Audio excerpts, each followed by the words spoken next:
तो इस कहानी की शुरुआत होती है वो सॉन्ग से। एक नॉर्मल 9 to 5 जॉब करने वाला इंसान जिसके दिमाग में भी हर इंसान की तरह अमीर होने का ख्वाब था, पर इतनी जल्दी अमीर कैसे हुआ चाहता। टाइम चल रहा था 2021 का। प्रॉपर्टी के रेट्स तेजी से बढ़ते जा रहे थे। इस टाइम उसके जहन में एक प्लान आता है कि क्यों ना वो अपना घर बेचकर और कुछ लोन लेकर एक हाई फाई बिल्डिंग में एक अपार्टमेंट ले ले, जिसके बाकी पैसे वो अपनी जॉब के जरिए उतारता रहेगा और जब तक उस अपार्टमेंट की पेमेंट क्लियर नहीं होगी वो खुद भी वहाँ रहेगा और उसके बाद वो उस अपार्टमेंट को महंगे दामों किराए पर दे देगा। इस तरह लगभग उसकी सैलरी की अमाउंट जितनी अमाउंट भी इस अपार्टमेंट के रेंट से आती रहेगी, उसका खर्चा चलता रहेगा और साथ ही में उसका बहुत ही महंगा एसेट पे बन जाएगा, तकरीबन 1.1 बिलियन यॉन का। अगर प्रॉपर्टी के रेट्स ऐसे ही बढ़ते रहेगा अपार्टमेंट का रेट लगभग 1.1 बिलियन यॉन से बढ़कर 5 बिलियन यॉन तक पहुंच जाएगा और फिर वो तब अच्छे प्रॉफिट पर बेचकर अपना बिजनेस भी स्टार्ट कर लेगा और अपनी लाइफ भी अच्छी स्टार्ट कर लेगा। यही सोचते हुए वो जल्दी से एक प्रॉपर्टी डीलर के पास जाता है और उसी बिल्डिंग में अपार्टमेंट खरीद लेता है जिसके रेट्स हर घंटे बाद बढ़ रहे थे। डाउन पेमेंट के लिए उसने अपना घर बेच दिया था, अपनी सारी सेविंग्स लगा दी थी और बाकी ईएमआईस अभी उसे देनी थी। इस अपार्टमेंट को खरीदते ही जैसे उसकी जिंदगी बदल गई थी। अब क्योंकि उसने एक हाई-फाई बिल्डिंग में अपार्टमेंट लिया था तो खुद भी हाई-फाई लोगों में काउंट होने लगा और जल्दी उसकी एंगेजमेंट भी हो गई।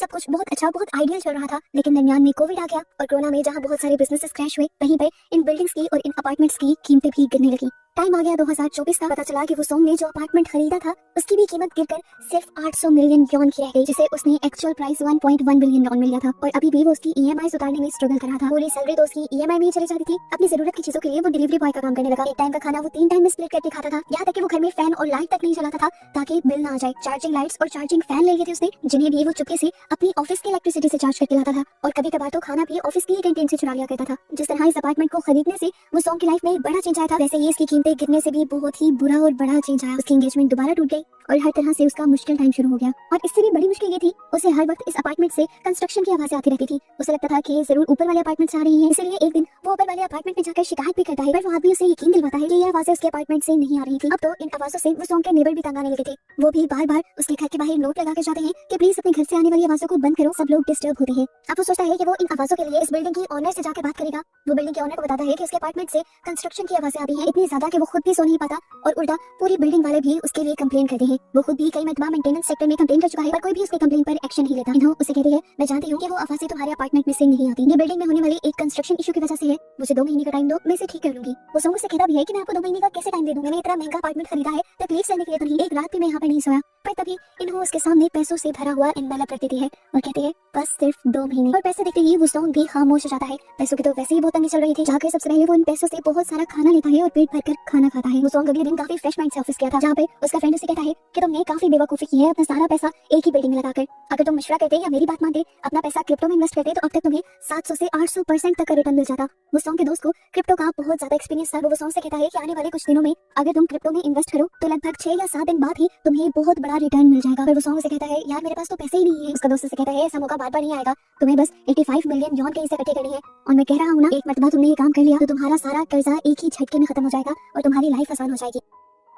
एकदम से जादुई तौर पर उसकी टेंशन दूर हो रही थी। वो भी फैसला कर लेता है कि वो पैसों का अरेंज करेगा, चाहे उसे अपना अपार्टमेंट गिरवी रखना पड़े। वो इन्वेस्ट कर देता है और उसके दोस्त के कहने के मुताबिक उसे चंद मिनट बाद से ही प्रॉफिट होना शुरू हो जाता है। वो सॉन्ग की जिंदगी में दोबारा से खुशियां लौटाती है। 4-5 दिन तो वो ऑफिस में नहीं जाता क्योंकि हर टाइम वो बैठा हुआ अपने मोबाइल और लैपटॉप पर बस अपना प्रॉफिट जो देख रहा था। वो सॉन्ग के दोस्त ने उससे कहा था कि बस तुम्हें 6 दिन का वेट करना होगा। 6 दिन के इंतजार में वो बहुत ज्यादा एक्साइटेड हो चुका था, बहुत ज्यादा खुश रहने लगा था और उसकी इन हरकतों को देखकर बाहर वाले लोगों को लगने लगा कि वो सॉन्ग जानबूझकर नेबर्स को तंग कर रहा है शोर करके और ऐसा करके उसे खुशी मिल रही है। इसीलिए नेबर्स मिलकर उसकी कंप्लेंट पुलिस में कर देते हैं। पुलिस को देखकर वो सॉन्ग घबरा जाता है और सबको यकीन दिलवाने की कोशिश करता है कि ये आवाजें वो नहीं कर रहा। वो पुलिस को कहता है आप चाहे तो मेरा अपार्टमेंट चेक भी कर सकते हैं। इतनी देर में यहाँ पर इस बिल्डिंग की ओनर अनू भी आ जाती है और सभी लोगों को ये यकीन दिलाने की कोशिश करती है कि वो सॉन्ग तो खुद बहुत ज्यादा तंगी में है, ये आवाजें उसकी तरफ से नहीं है। पर सोसाइटी के लोग उसकी भी बात नहीं सुनते और पुलिस को फोर्स कहते हैं कि वो सॉन्ग का घर चेक किया जाए। उसे यकीन था कि ये आवाजें उसके घर से नहीं आ रही होंगी, पर घर को चेक करने पर पता चला कि वो सॉन्ग के घर में एक ऐसा सीक्रेट रूम था जिसका वो सॉन्ग को खुद भी नहीं पता था और उसके अंदर एक फोन को एक बहुत ही लाउड स्पीकर के साथ कनेक्ट किया गया था जिससे पूरी बिल्डिंग में शोर हो रहा था। वो 4 साल से बिल्डिंग में रह रहा था, ये शोर खुद भी बर्दाश्त कर रहा था, उसे क्यों नहीं पता चला। वो गुस्से से पागल हो गया और पुलिस वाले उसे अरेस्ट करके ले गए। 2 दिन बाद उसे अपने क्रिप्टो से पैसे भी निकालने थे और वो दिन भी आ चुका था। वो पुलिस वालों से रिक्वेस्ट करता है मैं आपकी सारी बातें मानूंगा, सजा भी ज्यादा सह लूंगा, बस 1 मिनट में मुझे घर जाने दे, मुझे बहुत जरूरी काम है, मैं वापस आ जाऊंगा। पर पुलिस वाले उसकी बात नहीं सुनते और ऐसे उसने कर्ज लेकर जो क्रिप्टो में इन्वेस्ट किया था वहाँ पर भी उसे नुकसान होना शुरू हो जाता है। वो सॉन्ग पहले बहुत बड़ी कर्ज में था, ये कर्ज वो बर्दाश्त नहीं कर सकता था। वो यहाँ से वॉशरूम में जाने का बहाना बनाता है। पुलिस वाले जैसे ही उसे छोड़ते हैं तो वो पुलिस के केबिन से अपना फोन निकालता है और पुलिस वालों की एक ऑफिस में जाकर वहाँ का रूम लॉक कर लेता है और जल्दी से कंप्यूटर ऑन करने लग जाता है। उसे जल्दी से अपना क्रिप्टो अकाउंट ऑन करके अपनी ट्रेड को क्लोज करना था। इससे पहले वो कर पाता पुलिस वाले दरवाजा तोड़कर अंदर आ जाते हैं और उसे कैश लेते हैं, पर वो सॉन्ग किसी की नहीं सुनता और अपने काम में लगा रहता है। यहाँ तक कि पुलिस वाले टीजर गन से उसके हाथ पर करंट पे लगा देते हैं और वो दर्द के बावजूद बस एक क्लिक करने की कोशिश करता है, पर उससे पहले ही पुलिस वाले ने कंप्यूटर बंद कर दिया। करंट के दर्द और इस सारे सदमे से वो सॉन्ग बेहोश हो गया उसकी लाइफ एक और मर्तबा तबाह हो चुकी थी। उसे जब होश आया तो पता चला कि उन्हों उसकी बेल करवाने के लिए आई थी। ये साबित हो गया था कि बिल्डिंग में वो शोर जो था वो वुसोंग की वजह से नहीं हो रहा था। जो लड़की बार बार आकर वुसोंग के घर पर वो नोट चिपका रही थी, उसी का हस्बैंड इस सब में इन्वॉल्व था। वुसोंग टूटा हुआ घर वापस आया तो देखा कि पीछे से लोगों ने उसका पूरा घर तहस नहस कर दिया था। वुसोंग टूट गया, उसकी लाइफ में कुछ बचा ही नहीं था। जॉब भी चली गई थी, रिस्पेक्ट भी चली गई थी। ये अपार्टमेंट जिसके लिए उसने इतनी मुश्किल से ही थी वो भी उसके हाथ से चला गया था, क्योंकि कर्जा लेकर उसने क्रिप्टो में इन्वेस्ट कर दिया था। उसके पास कुछ बचा ही नहीं था, तो इस जिंदगी का भी क्या फायदा था।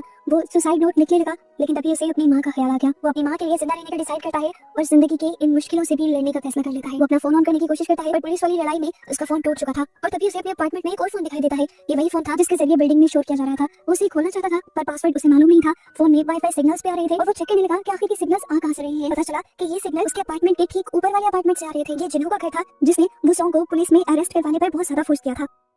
वो जिन्हों का दरवाजा नॉक करता है और वाईफाई का पासवर्ड पूछता है, पर जिन्हों इनकार कर देता है कि मेरे घर तो वाईफाई है ही नहीं। हकीकत तो वुसोंग जानता था। वुसोंग समझ गया कि जरूर कुछ तो गड़बड़ है और जरूर जिन्हों ही उसे किसी चीज के लिए फंसाना चाह रहा है। उसे सच्चाई का पता तो चलाना था कि जिन्हों आखिर चाहता क्या है। इसलिए एक दिन जिन्हों के घर से जाते ही चुपके से जिन्हों के घर के अंदर घुस आता है और उसके घर में वाईफाई भी देख लेता है। ये तो कुछ भी नहीं था, पूरे अपार्टमेंट को एक्सप्लोर करते हुए जो चीजें उसने देखी उसे अपनी आंखों पर ही यकीन नहीं आया। यहाँ पर पूरा सर्वेलेंस सेटअप लगाया गया था, पूरी बिल्डिंग के लोगों पर जिन्हों नजर रख रहा था। और ये सब करके वो चाहता क्या था आखिर। वुसोंग एक दूसरे रूम में भी गया था जहाँ पर पूरे अपार्टमेंट के लोगों की पिक्चर्स लिखी हुई थी और साफ पता चल रहा था कि वो अपार्टमेंट के लोगों के बारे में डाटा इकट्ठा कर रहा था। और सबसे ज्यादा डाटा उसने उन्हों के बारे में यानी इस बिल्डिंग की ओनर के बारे में इकट्ठा किया हुआ था। वो दोबारा सर्वेलेंस सिस्टम में जाता है तो देखता है कि यहाँ पर उसने बहुत सारे ऐसे मोबाइल भी कनेक्ट किए हुए थे जो पूरी बिल्डिंग में शोर कर रहे थे। ये शोर जिन्हों ही करता था, पर इस शोर के बदले उसने आखिर वुसोंग को क्यों फंसाया था और आखिर वो ये शोर करना भी क्यों चाहता है। उसे बिल्कुल ये बातें समझ नहीं आती। खैर वो जाने से पहले पूरे घर की पिक्चर्स ले लेकर सबूत इकट्ठे कर लेता है। इससे पहले कि वो वहीं निकल जाता, जिन्हों दरवाजा खोलकर अपने अपार्टमेंट में वापस आ जाता है। अपने आप को बचाने के लिए वुसोंग के पास कोई और रास्ता तो बचा नहीं था। वो वहीं एक कैबिन के अंदर छुप गया। उसने रात होने तक का इंतजार किया जब तक जिन्हों सो नहीं गया और अपार्टमेंट से आवाजें आना बंद नहीं हो गई। वुसोंग को बहुत ज्यादा गुस्सा आ रहा था। वो जिन्हों को मारना चाहता था, पर इससे पहले कि वो मार देता जिन्हों के घर पर कोई आ जाता है। बेल रिंग होती है तो वुसोंग अपने आप को बचाने के लिए दोबारा उसके बेड के नीचे छुप जाता है और पता चलता है कि यहाँ पर वही औरत आई थी जो वुसोंग के घर के बाहर नोट्स चिपकाया करती थी और वो भी जिन्हों के साथ मिली हुई थी पैसों के लिए। वो औरत वुसोंग के वापस आने के बाद काफी ज्यादा डर चुकी थी और जिन्हों को बचाने के लिए उसने अपने हस्बैंड को भी जेल भेज दिया था और अब वो ऐसे किसी भी पंगे में नहीं पड़ना चाहती थी। वो जिन्हों से कहती है मैं तुम्हारे लिए और काम नहीं करूंगी, पर जिन्हों यहाँ पर उसे बहुत सारे पैसे देता है और कहता है ज्यादा दिन नहीं बस कुछ दिन और। जिन्हों क्योंकि उस औरत की फीलिंग्स नहीं समझ रहा था, बात नहीं समझ रहा था और उसे पैसे से खरीदना चाह रहा था। इन सारी बातों की वजह से उस औरत को इतना ज्यादा गुस्सा आ जाता है कि वो जाकर उसके रूम में मौजूद सारी कैसेट्स को तोड़ने लग जाती है। उसकी इस हरकत से जिन्हों को भी इतना ज्यादा गुस्सा आ जाता है कि वो पास पड़ा एक हथौड़ा उठाकर उसके सर में मारकर उस औरत का मर्डर कर देता है। और ये सारी चीजें वुसोंग अपनी आंखों से दिखता है। उसको मारते ही जिन्हों के पास किसी का कॉल आता है और जिन्हों यहाँ से निकल जाता है। मौका पाते ही वुसोंग भी इस अपार्टमेंट से निकलने की कोशिश करता है और जिन्हों तो अभी अपने घर के दरवाजे पर ही खड़ा था और वुसोंग को देखकर वो बिल्कुल भी सरप्राइज नहीं हुआ था। वो उसे कहता है मैं पहले से ही जानता था कि तुम मेरे घर पर हो। ये सुनकर तो वुसोंग की जान निकल गई थी, क्योंकि उसे लग रहा था कि जिन्हों उस औरत की तरह अब उसे भी मार देगा। पर मरने से पहले वो आखिरी मर्तबा को सवाल करना चाहता था। वो जिन्हों से पूछता है कि आखिर ये सब तुम क्यों कर रहे हो और तुमने मुझे क्यों फंसाया था। जिन्हों बताता है असल में मैं एक जर्नलिस्ट हूँ और कहानी की तलाश कर रहा था। तुमसे ज्यादा अच्छी कहानी मुझे कहाँ मिलती। एक पागल आदमी जिसने अपना घर बेचा, जॉब की तो सारे पैसे भी अपार्टमेंट पे ही लगाता गया और फिर वो एक झूठे इल्जाम में पकड़ा गया। वो कहता है मैं तुम्हारे साथ ही सब कुछ करके तुम्हारी कहानी लिखना चाहता था और फिर उस कहानी को मैं सारे न्यूज चैनल्स को बेच देता जिससे मुझे बहुत ज्यादा पैसे मिलते और इस बिल्डिंग की कीमतें और भी ज्यादा गिर जाती और सबसे ज्यादा नुकसान होता उन्हों का जो कि इस बिल्डिंग की मालिक है। वुसोंग को फिर दोबारा समझ नहीं आती। वो कहता है कि तुम इस बिल्डिंग की कीमतें गिराकर करना क्या चाहते हो। वो कहता है उन्होंने से मुझे इसलिए मसला है क्योंकि उसने कंस्ट्रक्शन के अंदर काफी सारी खराबियां की, इन अपार्टमेंट्स की कीमत गिरने लगी और तुम्हारी तरह मुझे भी बहुत बड़ा नुकसान हुआ। हमेशा इन अपार्टमेंट्स की दीवारों से अजीबोगरीब किस्म की आवाजें आती थी, लेकिन वो आवाजें इतनी भी ज्यादा नहीं थी कि उसके बारे में कंप्लेन की जाती। इसलिए मैंने ये आवाजों वाला सेटअप लगाया ताकि ज्यादा लोग डिस्टर्ब हो और ज्यादा लोग कंप्लेन करें। वुसोंग रोते हुए उसे कहता है अरे तो मैंने ये सब तो नहीं किया था, मुझे भी तो तुम्हारी ही तरह नुकसान हुआ है, या कह लो तुमसे भी ज्यादा। तुम्हारी दुश्मनी उन्हों के साथ ही, उसे फंसाती मुझे क्यों फंसा दिया। वो कहता है बताया तो है मैंने, उन्हों से बदला तो मुझे चाहिए ही था, लेकिन मुझे सबसे ज्यादा जरूरत एक कहानी की थी जिसे पेश करके मैं मशहूर हो जाता और मुझे तुमसे अच्छी कहानी कोई लगी ही नहीं। पर अब मुझे लगता है कि तुम मेरे लिए कहानी नहीं है। ये कहते ही वो वुसोंग के ऊपर हमला कर देता है, पर वुसोंग से कहता है अरे नहीं मारो मुझे, देखो मेरे पास एक प्लान है अगर तुम उन्हों से बदला लेना चाहते हो। जिन्हों रुकर कहता है तुम मेरी मदद क्यों करना चाहते हो। वुसोंग जवाब देता है कि मुझे बस अपना घर बचाना है, अपना नुकसान पूरा करना है। पर जिन्हों तो अभी उस पर एतबार करने के लिए तैयार ही नहीं था। वुसोंग से कहता है देखो मैंने अभी अभी देखा है कि तुमने एक औरत का मर्डर किया है, मैं चाहूँ तो जाकर तुम्हारी कंप्लेन कर सकता हूँ, तुम्हें फांसी की सजा दिलवा सकता हूँ, लेकिन नहीं मैं ऐसा नहीं करूंगा तुम्हारा एतबार जीतने के लिए, बल्कि मैं इस लाश को तुम्हारे साथ मिलकर ठिकाने भी लगाऊंगा। इन सारी बातों के बाद जिन्हों को थोड़ा थोड़ा वुसोंग पर यकीन तो होने लगा था और वो कहता है कि अगर तुमने थोड़ी सी भी चलाकी दिखाने की कोशिश की तो मैं सबसे पहले तुम्हारा ही मर्डर करूंगा। वुसोंग से कहता है बेफिक्र रहो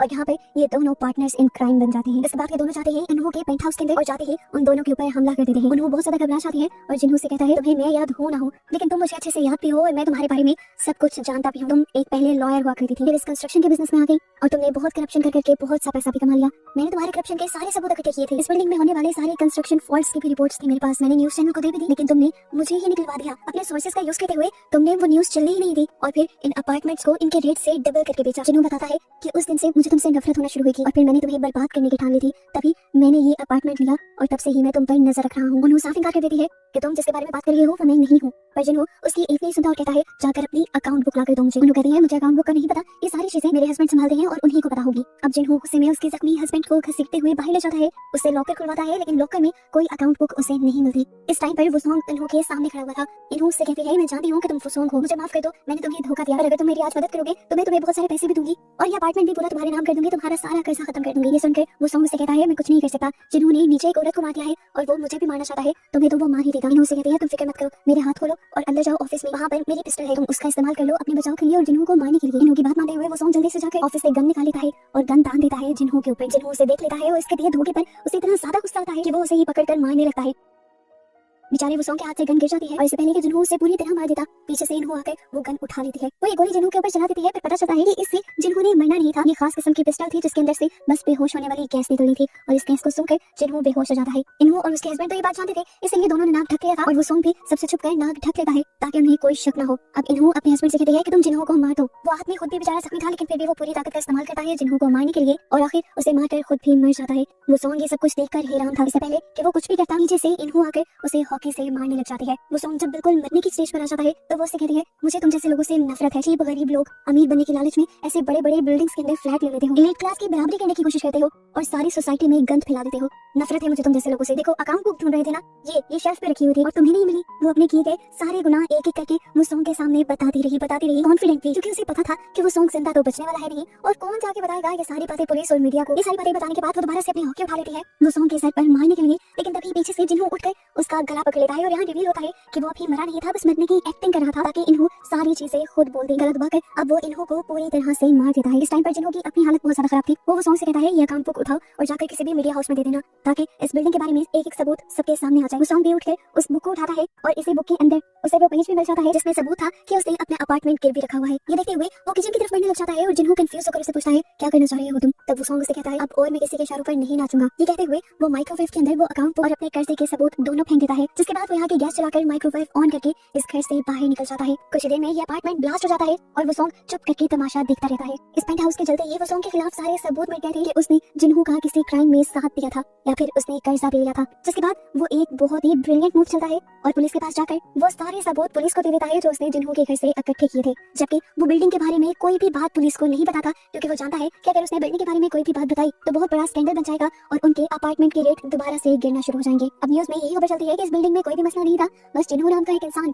इस बिल्डिंग की ऑनर की दुश्मनी में इसका नाम खराब कर रहा था। बस ये खबर आते ही बिल्डिंग के रेट्स दोबारा बढ़ने लग जाते हैं और वो सॉन्ग की मुश्किलें दोबारा से हल होने लग जाती हैं। जिसके बाद खुश होकर वो सॉन्ग अपने अपार्टमेंट में वापस आ जाता है। अभी भी उसके अपार्टमेंट में से हल्की हल्की आवाजें आ रही थी। वो जानता था कि ये कंस्ट्रक्शन फॉल्ट है और ये कभी भी बंद नहीं होगी, लेकिन उसे तो परवाह ही नहीं थी। उसे तो बस अब इसे बेचना था और यहाँ से चले जाना था। और बस इसी तरह उसकी बहादुरी और जहानत की इस खत्म होती कहानी के साथ ही मूवी भी खत्म हो जाती।